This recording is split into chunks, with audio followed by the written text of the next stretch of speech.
Welcome, everyone. This is Keola Kinghorn with the Rhetorical Review.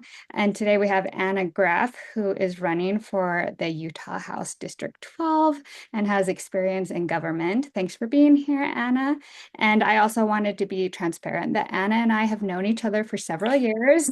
And through the theater community, we're also friends. Today, I've invited her in her capacity as a candidate to help walk through a new bill and its impact on a proposed hyperscale data center in Box Elder County that many Utahns are trying to understand right now. So I'll let Anna introduce herself now. Thanks, Anna. Thank you. Again, I'm Anna Graff. I live out here in House District 12 in Utah. That covers a little bit of Davis and parts of Weber, mostly centered around Roy, Clinton, West Haven, Hooper, little sliver of Ogden there. And so we're a little bit of a horseshoe shape with a tail that goes out into the lake, and that covers District 12 out here. So I have received a little bit of a reputation as a policy nerd. I'm part of my planning commission. I have followed legislative sessions for years. I love going up and bringing some perspective into committee meetings, whether it's for or against policies.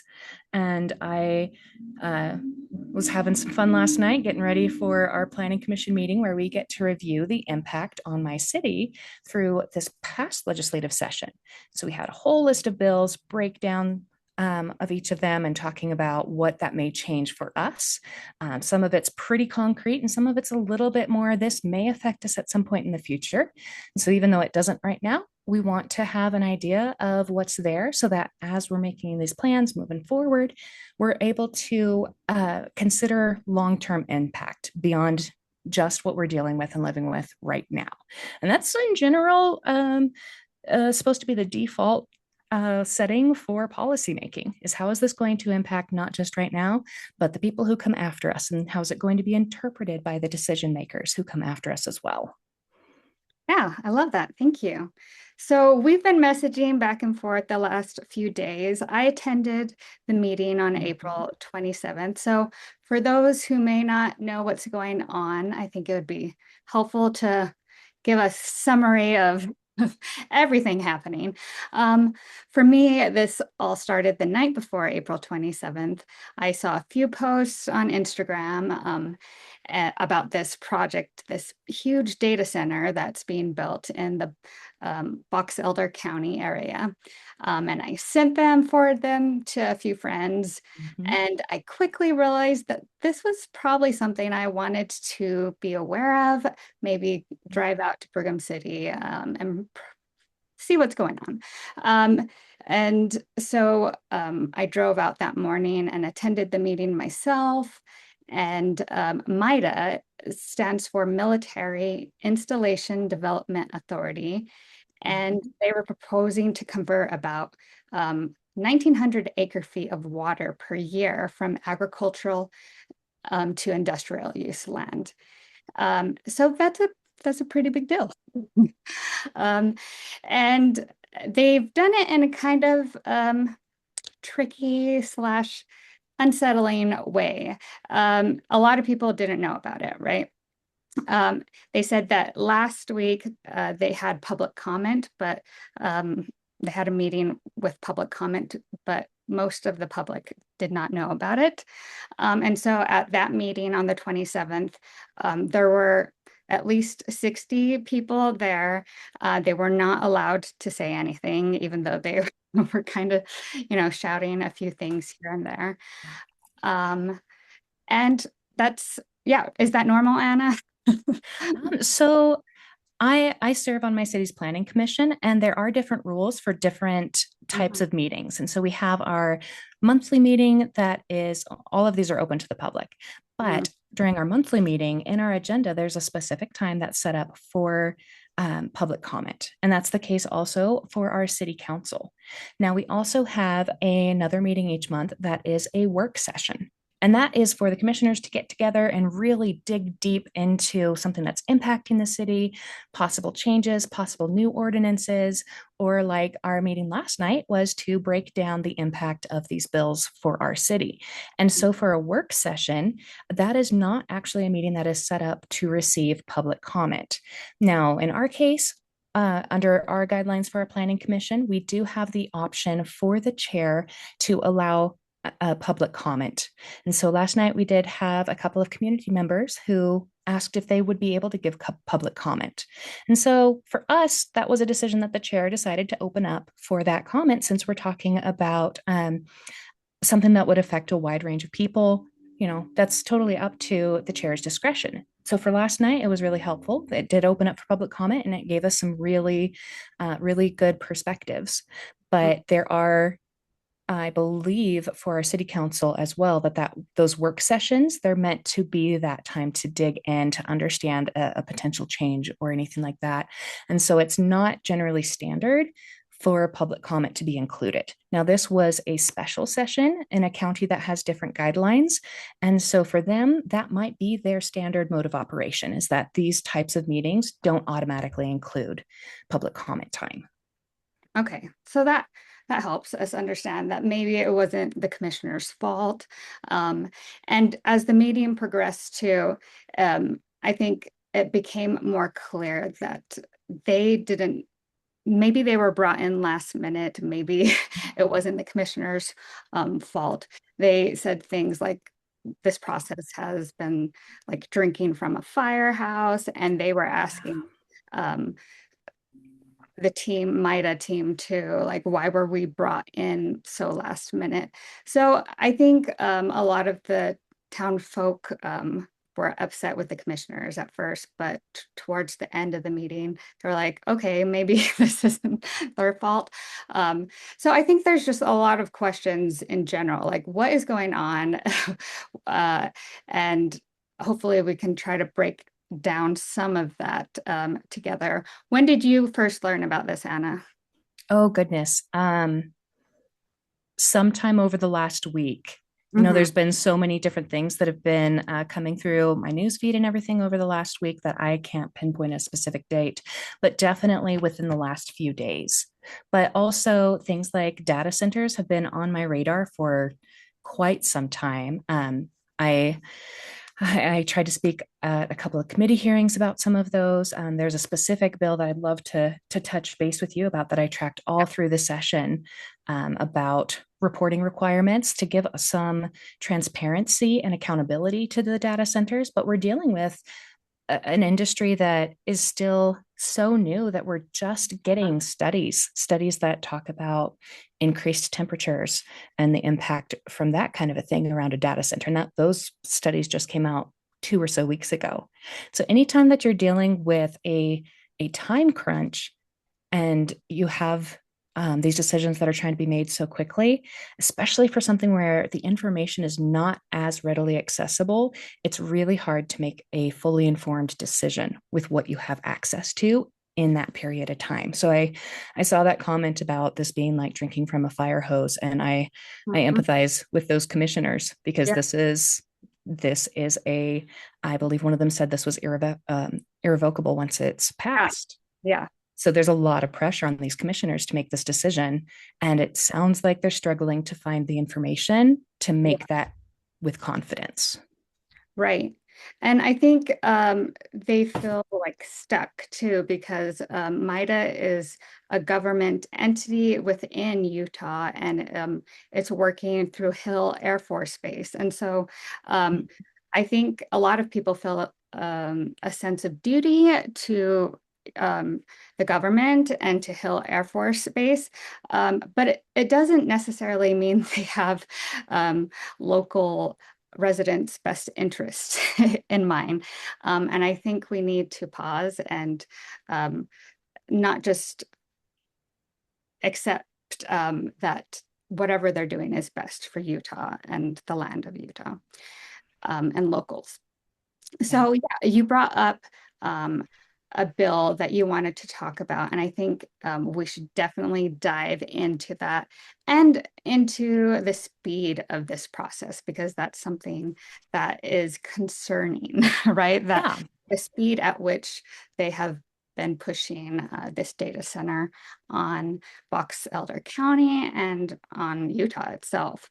It seems like it's just not necessary, right? That we're rushing into something that we need to think about maybe a little And I more. think there's a lot of hesitancy on the part of a lot of our residents, especially with the current situation with our snowpacks. I know for my water district, we're on some pretty intense limitations. And the Right, knowledge that if these are not followed, we're going to have our water, our secondary water, shut off even earlier later this year. And so we are all facing the impact of an yeah, already strained water system. And so yeah, there's a lot of fear that comes with that, of hearing this entity is moving in, they're saying it's going to be this much water. How much water is it actually going to be? And what is it going to look like long term? And how are we going to know year by year, if this is in place, what that impact is? And right. so that actually gets into this bill that I followed throughout the session this year. So it's actually, as far as bills go, it's not a super long one. This bill is only 215 lines. I'm not going to read the entire thing, but a couple of things that I want to point out. Also, this is House Bill 76.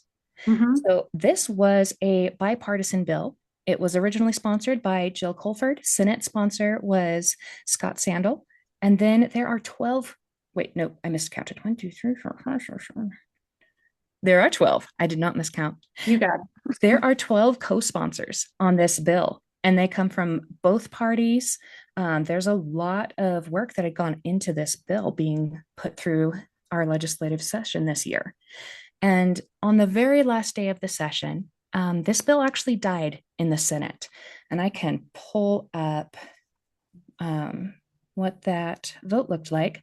It was 13 for, 15 against, and it. one not voting. But an hour later, one of those representatives, or I'm sorry, one of those senators who had voted against this bill came back and said, as a member of the prevailing party, I would like to, I motion to reconsider our action on this bill.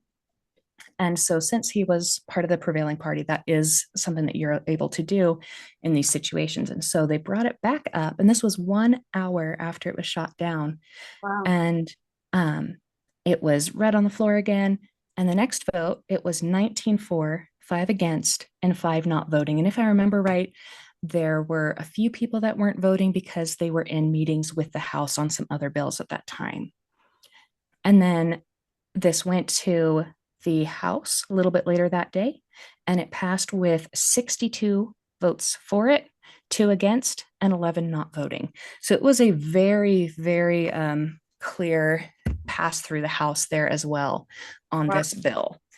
But it did initially die. And I will say that I was watching this session.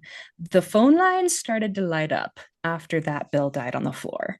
And so, to anyone who has ever thought that your phone calls or your messages to your representatives and senators don't hold any sway, just know that, especially in a situation like this, that may have been what ended up helping to bring this back. So, this is the I should have said this earlier.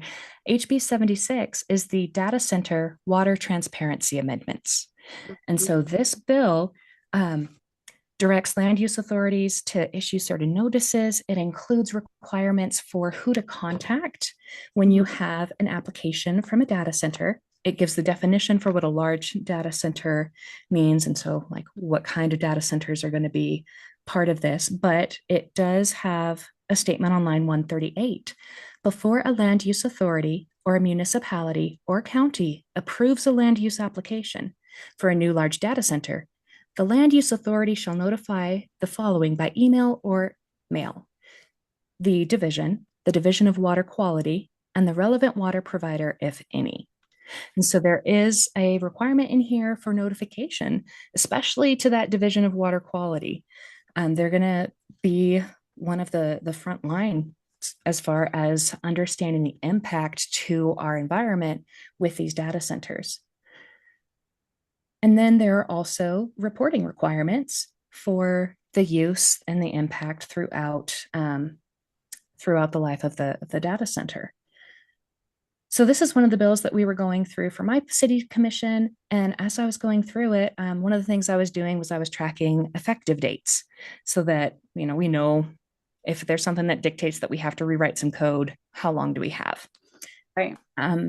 Most of the bills this session, including this bill, go into effect on May 6th of this year. Oh, that's coming up.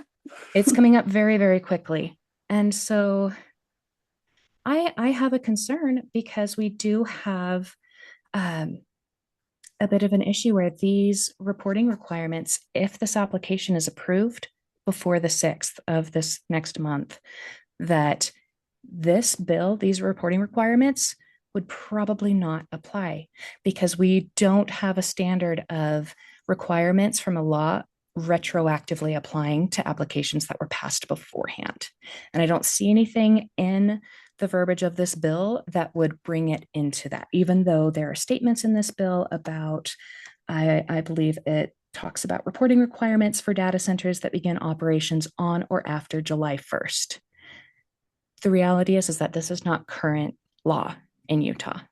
And so any applications that are authorized or approved are subject to the current status of the law. And so we are looking at a massive data center where we don't have a lot of information about the potential impact, but it may be exempt from any reporting requirements of future impact. And Yeah. I want to make sure that the commissioners who are making this decision have that information, and that also that our community is aware of that potential time crunch situation as well.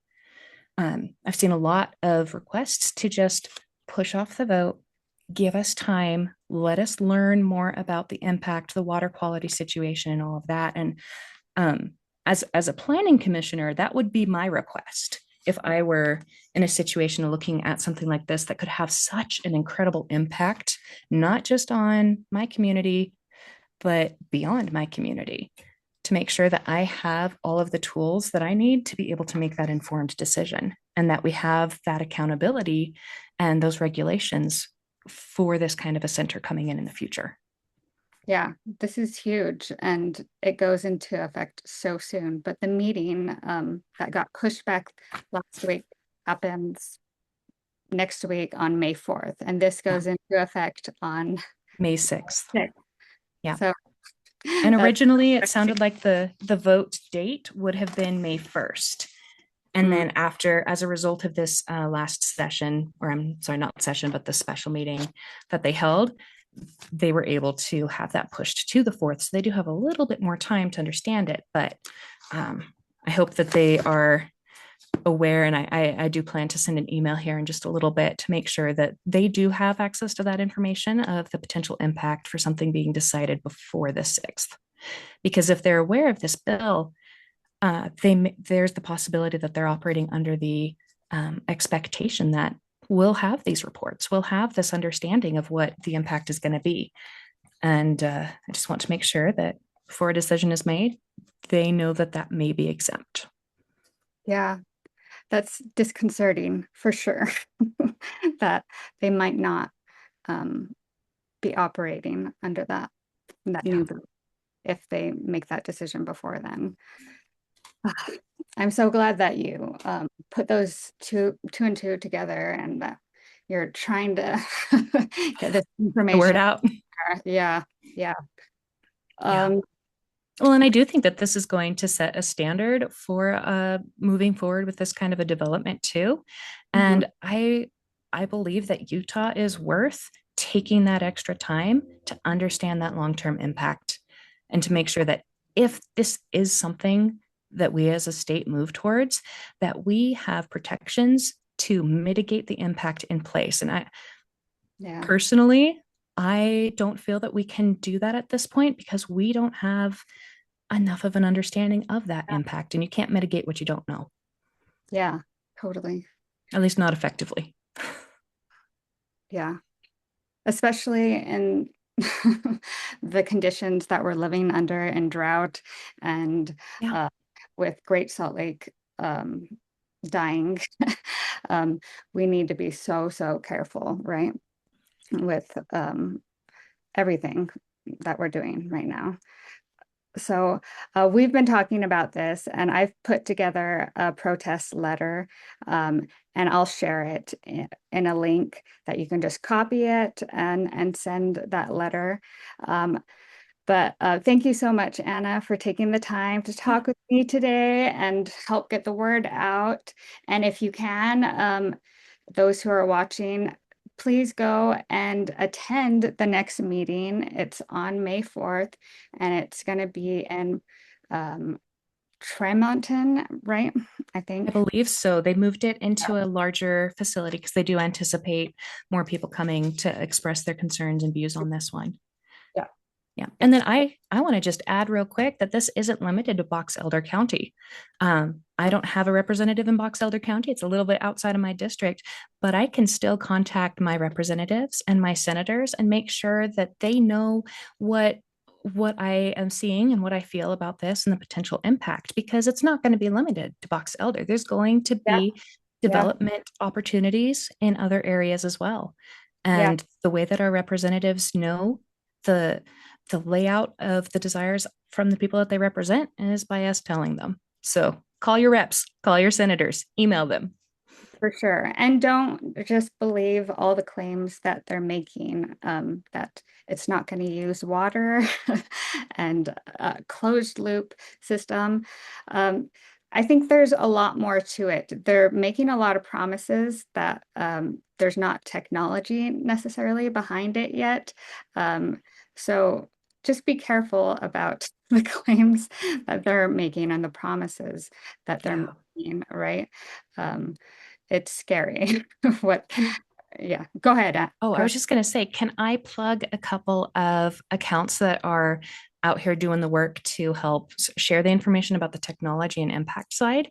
I'm not Yeah. affiliated with them. I just love them. And so I don't speak for them. I'm not a We'll put representative, but sources of more information with this video to look in. perfect. That'd be Perfect. great. I got a list. Okay. Thank you, Anna. Thank you so much. Perfect. Bye, everyone. Bye.